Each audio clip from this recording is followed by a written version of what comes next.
Hello friends, घरेलू नुस्खों में आपका स्वागत है। आज हम इस वीडियो में बहुत सारी डिश से रिलेटेड टिप्स सीखने वाले हैं, जिससे आपकी जो डिशेज़ है वो पहले से ज़्यादा बेहतर और बिल्कुल होटल अंदाज में बनने वाली है। तो पहला टिप है पराठे का। पराठा बनाते समय जब आप पेड़ी बेलते हैं तो बीच में थोड़ा सा घी लगाकर दोबारा से पेड़ी बना ले। देखिएगा पराठे कितने कुरकुरे बनते हैं और साथ ही साथ उनके ऊपर का डिज़ाइन भी गजब मार्केट जैसा आता है। आटा गूंथते वक्त एक और ध्यान रखें कि अगर आपको बहुत ही खस्ता और करारे करारे पराठे चाहिए ना, तो तब आप उसमें कोई भी दाल उबाल कर डाल दीजिए। अगर दाल नहीं है तो थोड़ा सा बेसन डाल दीजिए, पराठे बिल्कुल कुरकुरे बनेंगे। कई बार हम क्या करते हैं, जो सुबह की बची हुई दाल होती है ना, उसको ही आटे में गूंद देते हैं ना, तो दाल हमारी वेस्ट जाती है और पराठे भी इतने बढ़िया और कुरकुरे बनते हैं कि मज़ा आ जाए, किसी को पता भी नहीं चलता। अच्छा, पराठों में अगर आप लेयर वाला पराठा बना रहे हैं ना, तो हर लेयर के ऊपर आप छोटा सा मतलब बिल्कुल 1 ड्रॉप ऑफ देशी घी लगाएं और उसके बाद दूसरी परत लगाएं। तो आप देखिएगा पराठे की लेयर बिल्कुल बढ़िया बनेगी।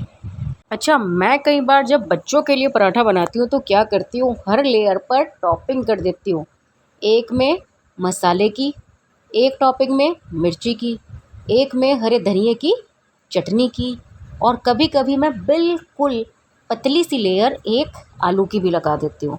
तो उससे जो पराठा बनता है बिल्कुल अलग ही तरीके का बनता है। उस पराठे का कोई मैंने नाम नहीं दिया है, वो मेरी ही अपने माइंड की उपज है, लेकिन पराठा बनता बड़ा टेस्टी और मेरे बच्चों को बहुत पसंद आता है। अच्छा, पराठा बनाते वक्त जब आप आटा गूंथते हैं ना, तो कई बार लगता है कि आटे के ऊपर पपड़ी जम गई है। तो आटा गूंथने के बाद थोड़ा सा घी से उसकी ड्रेसिंग कर दें, आटे की पर कभी भी पपड़ी नहीं जमेगी। अच्छा, दूसरा, हम मटर पनीर या कई बार पनीर की डिशेज़ हम बहुत बनाते हैं, लेकिन कई बार हमें समस्या क्या रहती है कि पनीर मार्केट जैसा सॉफ्ट नहीं है।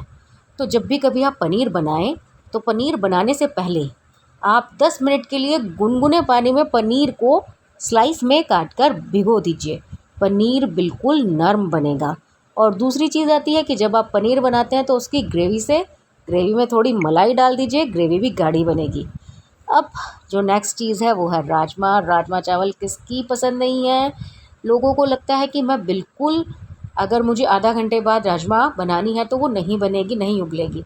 इसके लिए आप कई बार सोडा डालकर भी राजमा उबाल लेते हैं, लेकिन सोडे वाली राजमा में एक अलग सा टेस्ट आता है। इसके लिए आप क्या करें, गर्म पानी में आप लगातार 4-5 सीटियाँ लगवाकर उसे केवल 15 से 20 मिनट के लिए राजमा को रख दीजिए। 15 से 20 मिनट बाद उसको दोबारा से बॉईल करें, राजमा बिल्कुल भी कच्चा नहीं रहेगा। अगला टिप है दम आलू का। दम आलू टेस्टी तो बहुत लगते हैं, हालांकि हार्ट मरीज़ों के लिए ये थोड़े से दिक्कत देते हैं, परंतु जब आप दम आलू आप बनाते हैं तो आप एक काम कीजिए, जो मार्केट में सबसे छोटे साइज़ के आलू आते हैं उनको चूज़ कीजिए, और जब उन्हें फ्राई कर रहे हैं, फ्राई करने से पहले एक फोक की मदद से उसमें बहुत सारे छेंक कर लीजिए और नमक के पानी में थोड़ी देर डुबाकर तब फ्राई करें। देखना क्या गज़ब दम आलू का टेस्ट आता है। मलाई कोफ्ता हर पार्टी की शान है। अगर घर में कोई पार्टी कर रहे हो तो मलाई कोफ्ता तो बनाते ही हो कई बार।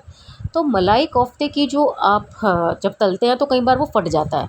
तो आप क्या करें, मलाई कोफ्ते के जो कोफ्ते बना रहे हैं उसमें आप थोड़ा सा तो बेसन या अरारोट मिला ही दें, लेकिन उसके बाद उसको जो बोल है, जो वो आप गोला बनाते हो, उसमें आप अरारोट के पानी में थोड़ा सा डिप करके तब फ्राई करें। कभी भी आपके जो कोफ्ते हैं वो नहीं फटेंगे।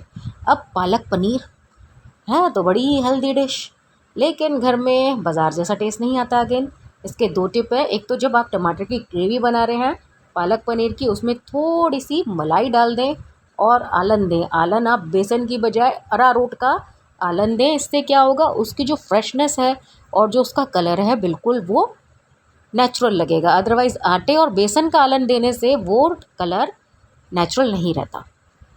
फ्रेंच फ्राइज़ तो हर बच्चे की पसंद होती है, इनफैक्ट बस बच्चों की क्या, बड़ों की भी पसंद होती है, लेकिन मार्केट जैसी कुरकुरी नहीं बनती। तो उसके लिए आपको क्या करना है, 2 चीज़ें हैं। एक तो डबल फ्राई करना है, मतलब एक बार कच्ची कच्ची तलने के बाद दोबारा से फ्राई करें, देखो क्या कुरकुरी बनती है। दूसरी, अगर आप पोटैटो जो है वो आप ज़्यादा कार्बोहाइड्रेट वाले या शुगर वाले ले आए हैं तो तब भी वो नरम रहेंगी और तीसरी चीज़ उसमें अरारोट के घोल में डिप करके बनाएं, देखें क्या करारी फ्रेंच फ्राइज़ बनती है। और अब एक मलाई कोफ्ता तो मैंने बता ही दिया है आपको उसका टिप। ये है लौकी के कोफ्ते का टिप। लौकी के कोफ्ते लगते तो कई लोगों को अच्छे हैं, लेकिन प्रॉब्लम क्या होती है कि उसमें ऑयल बहुत ज़्यादा भर जाता है।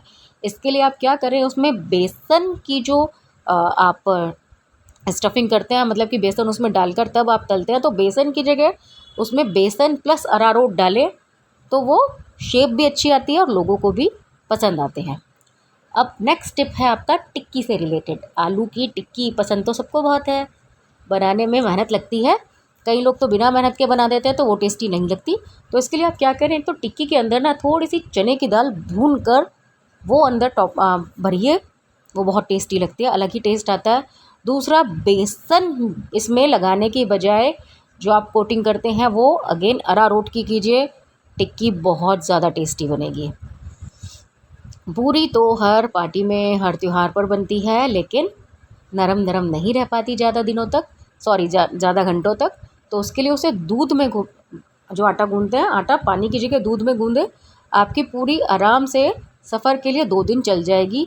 और अगर आपने सुबह बनाई है तो शाम तक भी बासी होने की उसमें स्मेल भी नहीं आती है, और सॉफ्ट भी और नरम भी काफ़ी रहती है। और अगर आपको पचती नहीं है पूरी तो थोड़ा सा अजवाइन पीस के ज़रूर डाल दीजिए, जिससे ना तलने में प्रॉब्लम आएगी और स्वाद भी दुगना हो जाएगा। ढोकला तो आजकल जो भी कोई मेहमान आता है उसके आगे हम मोस्टली ढोकला लगाते हैं, लेकिन अगर घर पर भी बनाना आ जाए हमें तो बात ही कुछ और होती है। तो इसके लिए आपने क्या करना है, इसमें आप थोड़ी सी सूजी ज़रूर बनाएं। जब भी आप ढोकला बनाते हैं, अगर 1 कटोरी बेसन का आप ढोकला बना रहे हैं तो उसमें आप आधी कटोरी सूजी ज़रूर मिलाएं। आप देखेंगे जो ढोकला है उसमें अच्छे से खमीर उठता है। और दूसरा, सोडे की बजाय इनो का प्रयोग करें, सुपाच्य बनता है।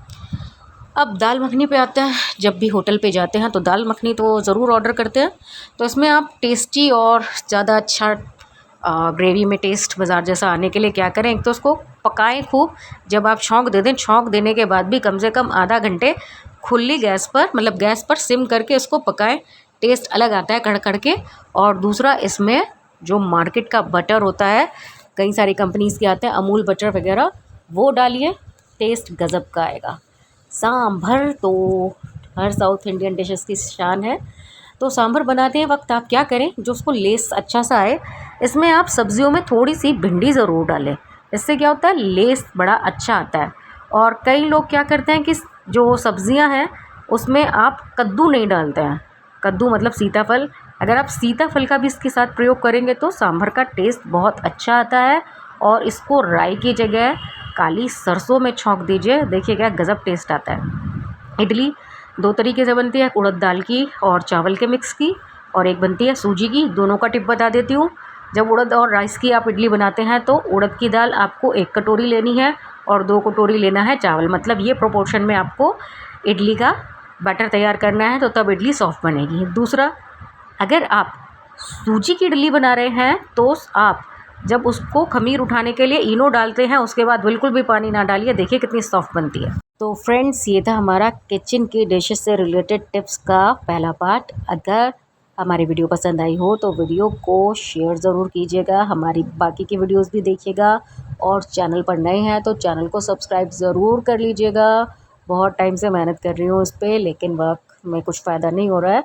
तो अगर आप चाहें तो इस वीडियो के अगर आपको एक भी टिप पसंद आया है तो वीडियो को लाइक, शेयर और चैनल को सब्सक्राइब करना मत भूलिएगा। Thank you.